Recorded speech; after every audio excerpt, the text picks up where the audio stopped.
You know, Nathan, we're spending time having conversation about money, but I have to say, in 25 years as a parish priest, people would come to me not primarily with questions about money, but actually raising questions about purpose and meaning, and what to do to live more purposefully, more meaningfully.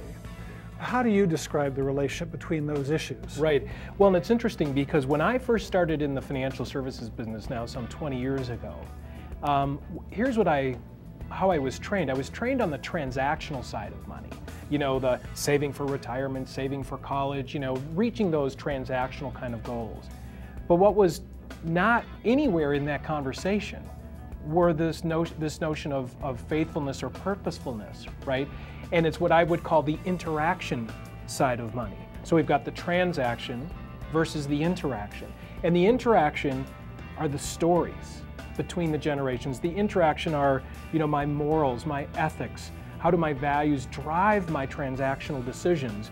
And so, in essence, what we've been trying to do at our organization, Share, Save, Spend, is introduce this whole interaction side of the equation into the dialogue. And working with churches and like the diocese here in Colorado to raise this up and to help people have these conversations. Yeah, I mean, certainly I think most people that I talk to, you know, really the heart is in the right place, the desire is in the right place, and then it really becomes a question of how to move in this more purpose-filled, more meaningful direction of marshaling our resources, orienting the totality of our life in ways that really do reflect who God has created us to be. Right. It seems like any program we tried, stewardship program, we always got the same response of about half the households in the congregation making a pledge. And with Share, Save, Spend, we are trusting that that program is going to help bring households to a place of seeing new priorities in their life and to have sacrificial giving become part of their spiritual journey, so that through their giving they learn what it means to trust God and can come into a deeper place of that trust. When it comes to money, it's not necessarily the most comfortable subject for us to talk about, I think, for either one of us, but it's just one of the realities of being in a relationship. It's one of the realities of life. Well, I think the Share, Save, Spend program is very helpful for building capacity within the diocese. The diocese tends to be perennially short of money, and if you look at spending patterns of most Americans these days, they're overspending what they're earning, and so there's nothing left over to give back to the church, to charities. And by changing your priorities and looking at it more on a spiritual basis, it gives families a chance to have the capacity to be more generous.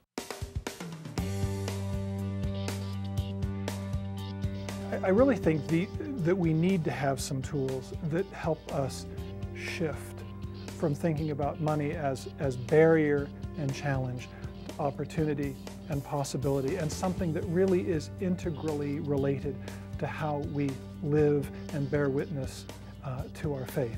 If we think that giving of ourselves and giving things away is something that leaves us in poverty, we will never move.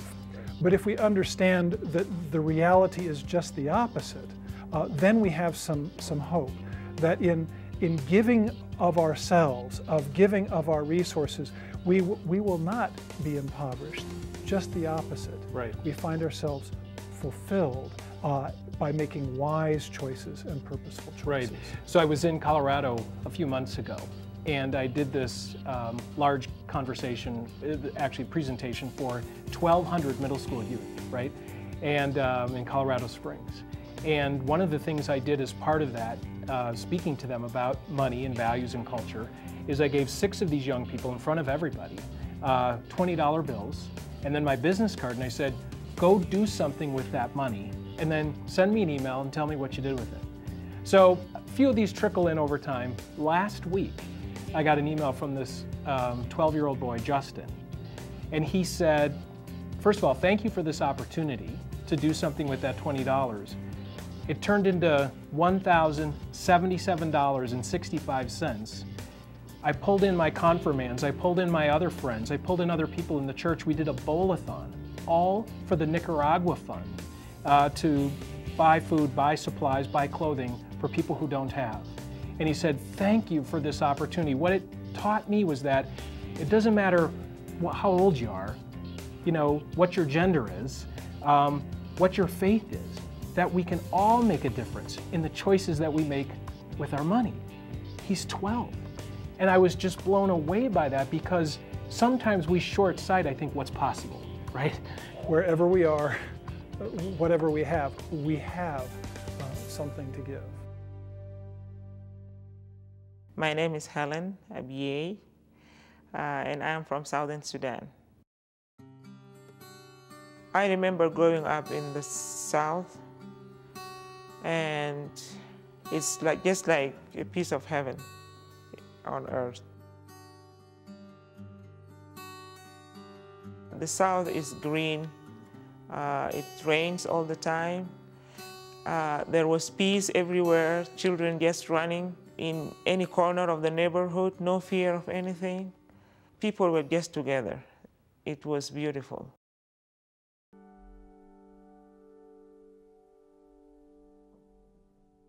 While still a child, war ravaged Helen's country, and then again as an adult.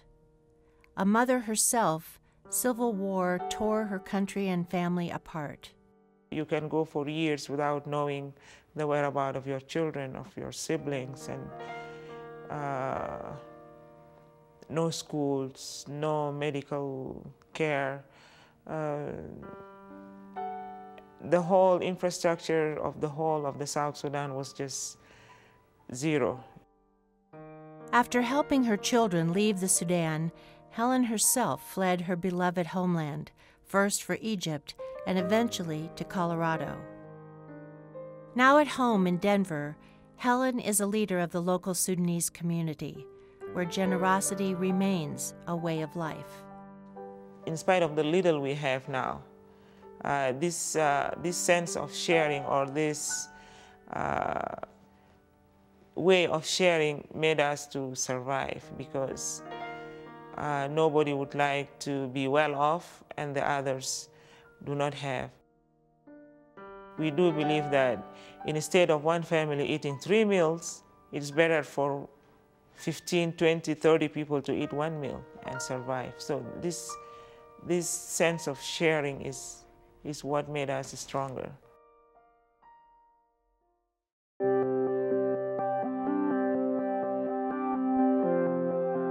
So at the end of the day, what's our big opportunity to move this conversation forward, particularly the role of the church in convening this conversation?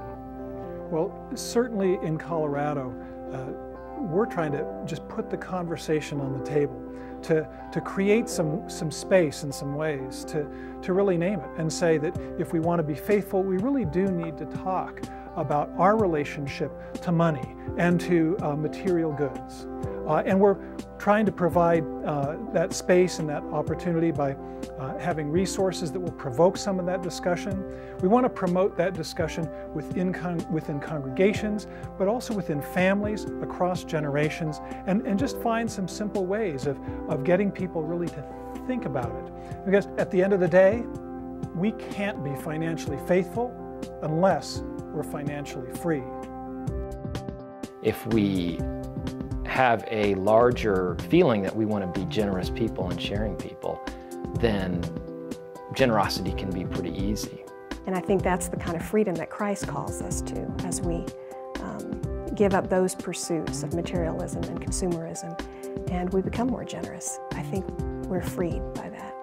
You did a financial analysis of your spending, and we realized that not quite half, but almost half of our income was going toward housing, and we felt that that was way out of line with how we wanted to live our lives and other choices that we could be making. If you're spending such a big proportion of your income on housing, that it takes away from being able to share and give with others. We talked about it as a couple and then as a family, and started looking for other options within the same community. We only moved about half a mile.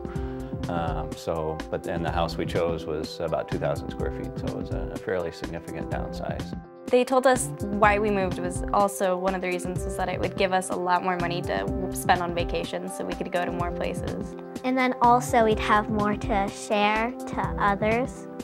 I can totally relate to the resistance to make changes in your lifestyle, and it is hard, but it's also very freeing to, focus on simple needs and to live simply so others can simply live. It's, a cliche, but it's also true.